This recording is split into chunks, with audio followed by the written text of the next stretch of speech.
Le contrôle étanchéité annuel. En voilà un sujet qui est intéressant. A tout de suite. Bonjour à tous et bienvenue dans cette nouvelle vidéo. Pourquoi parler de ce sujet? Eh bien tout simplement parce que le van a 1 an, dans quelques jours, le 16 octobre très exactement, et qu'après l'entretien et le contrôle technique, il fallait bien évidemment se soumettre à ce fameux contrôle d'étanchéité annuel, obligatoire afin de conserver les 7 années de garantie étanchéité. Et donc j'ai été chez le concessionnaire, mais en allant chez le concessionnaire, je me dis, tiens, je vais quand même me renseigner des prix qui se pratiquent ailleurs. J'ai donc demandé à une connaissance qui a un Adria qui vient de Flandre, de chez Van Mobile. Je peux le citer, il n'y a aucun problème. Et chez Van Mobile, on paye 75 €, 75 pour la Belgique, avec un test qui se fait carrément en noyant quasiment le véhicule sous un liquide apparemment tout à fait spécial, et puis une lumière bleue à l'intérieur pour vérifier s'il y a des infiltrations, je présume, et de l'appareillage pour mesurer le taux d'humidité, sans doute. Toujours est-il que ce test dure 1 heure, d'après la personne donc, qui m'a communiqué ce prix, chez Vanomobile, et pas chez Van Mobile, c'est Vanomobile. Et donc voilà, ce test est fait tout à fait correctement, ma foi. J'ai aussi demandé à une autre personne, on m'a mentionné 135 € chez Knaus. Donc c'est déjà quand même plus cher. Et j'ai aussi demandé à notre ami de la chaîne Fourgon Maurice, c'est-à-dire Stéphane, qui m'a mentionné lui un prix de 135 € aussi je pense, ou 133 €, toutes taxes comprises en France, donc cette fois-ci pour le contrôle étanchéité d'un fourgon. Ça c'est au niveau des prix chez les autres. Il se fait que la surprise, moi je l'ai eu en arrivant chez mon concessionnaire, et que en fait c'est 165 € TVA comprise, donc nettement plus cher. Je fais une parenthèse tout de suite, je serai dans l'obligation de supprimer tout commentaire qui mentionnera le nom ou le lieu de mon concessionnaire, pour des raisons que vous pouvez parfaitement imaginer. Il n'est nul besoin de le citer, de mentionner de quelle région, ça n'a aucune espèce d'importance au final. Parenthèse refermée. Entre les 75 € de chez Vanomobile et les 165 € que je paye, il y a quand même une différence gigantesque, vous l'avouerez. Je me demande d'ailleurs pourquoi on ne fait pas un tarif en fonction du type de véhicule.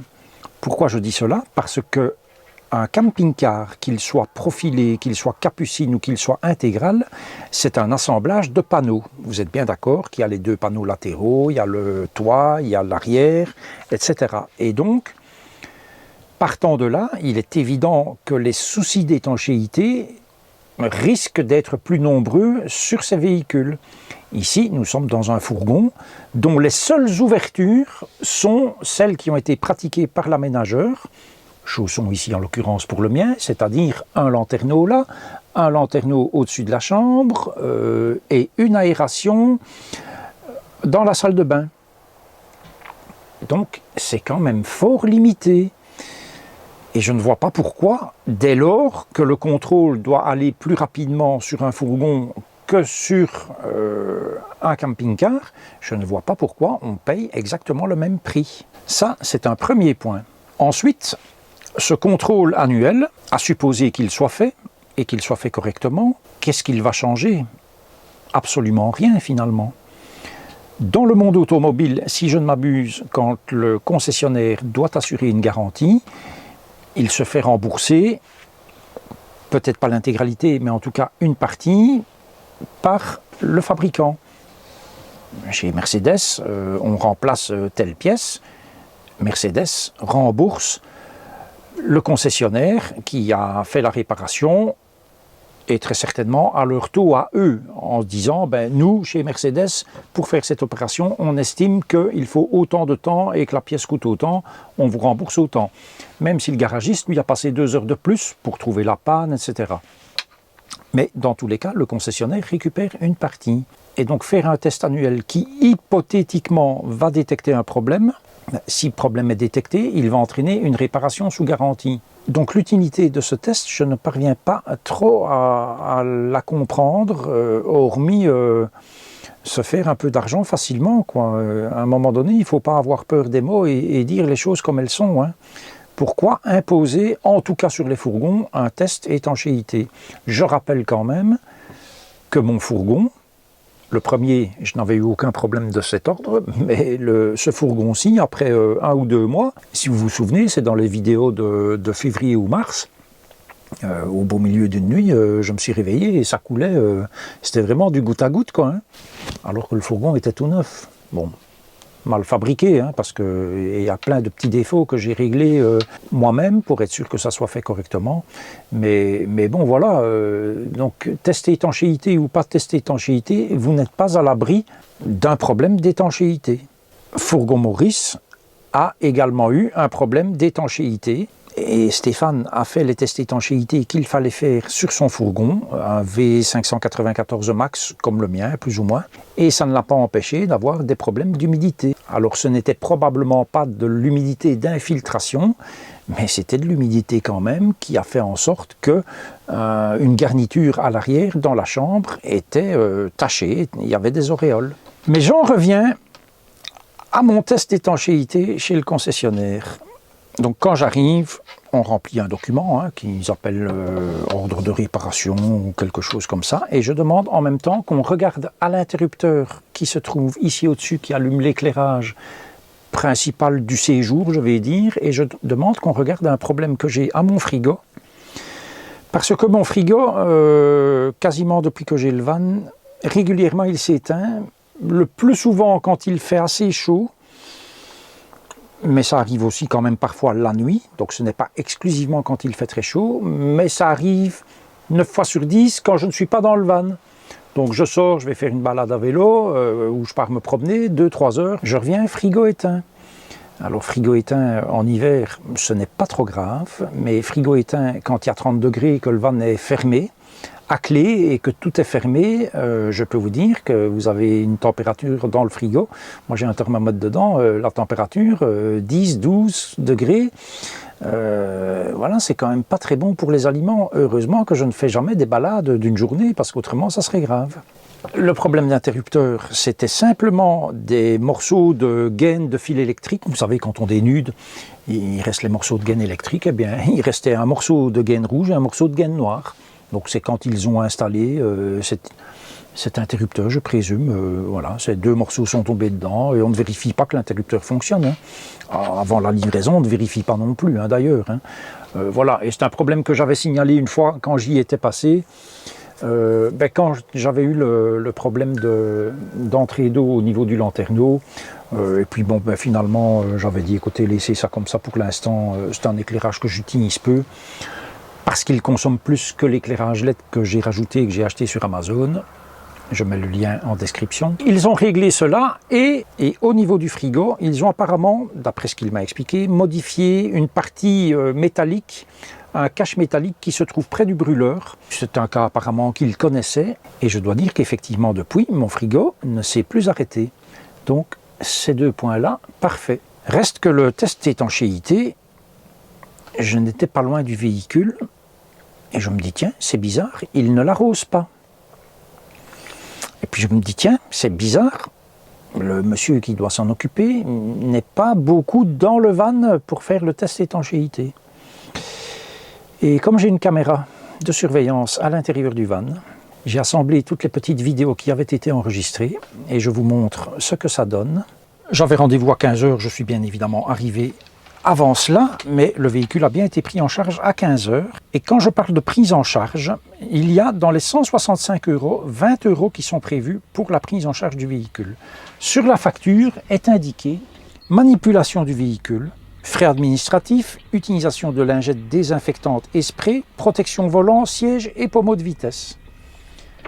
Je ne sais pas si vous voyez comme moi, mais j'ai du mal à trouver le moindre spray, à trouver une protection volant, une protection pommeau de vitesse et une protection de siège. Le patron que j'ai eu en ligne, la communication est d'ailleurs enregistrée également, me dit que ça se pratique dans presque tous les garages. J'ai même cette réponse-là par mail, et que il y a des frais administratifs. Bon, ben, il se fait que chez Fiat, il n'y a pas de frais de prise en charge. Chez Mercedes, je leur ai demandé, puisque je suis un ancien client, il n'y en a pas non plus. Chez d'autres, chez Vanomobile, il n'y a pas de frais de prise en charge. Chez Aventure Motorhome à Jean-Blou, il n'y a pas de frais de prise en charge. Donc, à un moment donné, je pense qu'il faut arrêter de se fiche du monde. Et alors, j'ai reçu aussi la réponse par écrit que les employés qui sont vaccinés n'utilisent plus le spray ni tous ces machins de protection.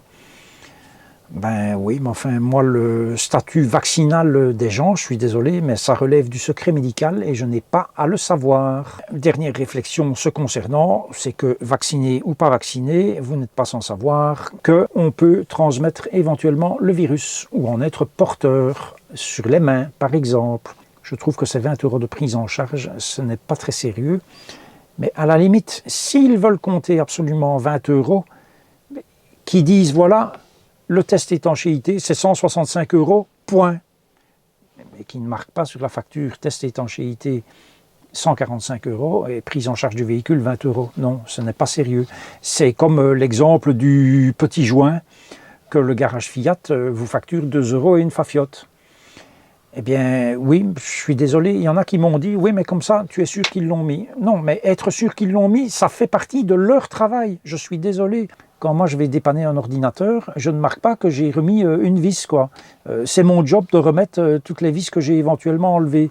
Point barre. Et donc, pareil chez Fiat, s'ils veulent facturer un petit joint à 2,80 €, mais non, qu'ils mettent ça dans autre chose, afin que ça soit noyé, parce que ça fait mesquin. Voilà, c'est psychologique peut-être, mais je trouve cela mesquin. Et ce n'est que 2,80 €. Quand c'est 20 € comme ici, pour ne pas appliquer quand même ce qu'ils disent sur la facture, je trouve ça quand même un peu fort de café.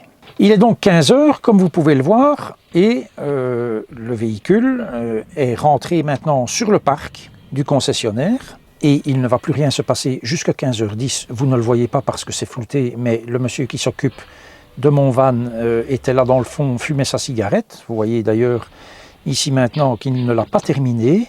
Il vient rechercher la petite boîte qui contient mes clés et l'ordre de réparation pour savoir ce qu'il doit faire. Il est 15 h 16, le test d'étanchéité commence. Vous voyez, le monsieur va voir au lanterneau arrière. Il n'y a absolument aucun appareil de mesure, aucun liquide qui est vaporisé depuis l'extérieur. Là, il a ouvert la porte de la salle de bain pour regarder s'il y avait un lanterneau. Il n'y en a pas. Et puis, 15 h 17, voilà, le test d'étanchéité est terminé. Cela a duré très exactement 16 secondes, pas une de plus. Là, il fait je ne sais pas quoi sur de la paperasse. Et puis, c'est tout. À 15 h 18, il enlève ma veste qui bloque l'accès à l'interrupteur qui doit être réparé. Et donc ça, réparation, comme vous pouvez le voir, vous voyez la lampe qui clignote. Donc ça a été réalisé parfaitement. Mais j'imagine aussi que ce n'est pas un boulot titanesque, hein, puisque en quelques minutes c'est fait. Voilà, 15 h 25, c'est réparé. Je pense que quelqu'un s'occupe du frigo. Et enfin, à 16 h, soit très exactement 1 heure après le début de la prise en charge, et cela correspond exactement au temps que l'on m'avait mentionné pour l'opération de test d'étanchéité. Et donc voilà, il va faire demi-tour avec le véhicule un peu plus loin, le remettre où il était, mais dans l'autre sens, et me dire, ben voilà, cher monsieur, c'est terminé. Vous comprenez bien qu'au moment où je découvre ces images, mon sang ne fait qu'un tour. Je ne suis pas très content parce que j'estime qu'il y a à tout le moins un problème. J'ai payé 165 €. Là-dedans, il y a 20 € de frais de prise en charge, des frais administratifs. Je suis désolé. On n'a pas à payer de frais administratifs pour un véhicule qu'on a acheté chez les gens chez qui on va faire ce test. Hein. Je suis désolé. À la limite, j'aurais acheté ailleurs. Je vais faire mon test étanchéité, qu'on compte des frais administratifs parce qu'il faut encoder le véhicule, etc. je pourrais encore l'admettre, mais ce véhicule vient de chez eux, on n'a pas à me compter des frais soi-disant administratifs, et encore pire, de frais de désinfectant, de protection, de ceci et de cela. Voilà, donc déjà ça c'est pas normal, et puis reste alors les 145 € du test étanchéité. Où est le test? Allez, je vais dire que l'ouvrier a oublié probablement de le faire. En attendant, je veux bien que j'ai le papier officiel qui me dit que le test a été fait. Donc c'est une déclaration de révision 12 mois avec le numéro de châssis, la date d'immatriculation, la date du test. Mais à quoi ça a servi? À quoi ça a servi à part me faire perdre mon temps? In fine, le lendemain, j'ai téléphoné, j'ai eu le patron de la concession à qui j'ai fait part de mes doléances. Je lui ai donc expliqué que j'avais les images de l'intervention, que je n'y voyais nul test d'étanchéité. Je lui ai d'ailleurs fait un petit mail avec la vidéo.